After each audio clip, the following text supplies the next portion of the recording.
দুদিন ধরে শুধু বাংলাদেশের চুরির ভিডিওই দেখে যাচ্ছি। নিউজ ফিড খুললেই বাংলাদেশের লোকেরা এটা সেটা ওটা সবকিছু চুরি করে নিয়ে যাচ্ছে। আচ্ছা, তোরা তো একটাও বই চুরি করলি না।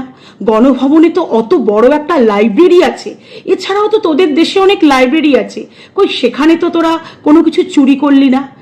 তোরা শেখ হাসিনার ব্রাটুকুনিও চুরি করে নিয়েছিস। একটা মেয়ে মানুষের অন্তর্বাস সেটাও তোরা চুরি করেছিস, কিন্তু অত বড় লাইব্রেরি থেকে তোরা একটাও বই চুরি করিসনি।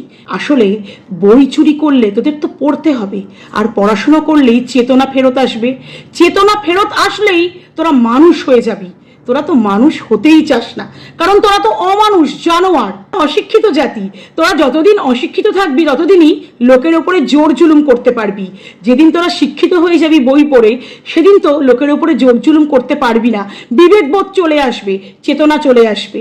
তাই তোরা বইয়ের লাইব্রেরিতে আগুন জ্বালাতে পারিস, কিন্তু একটা বইও তোরা চুরি করতে পারবি না।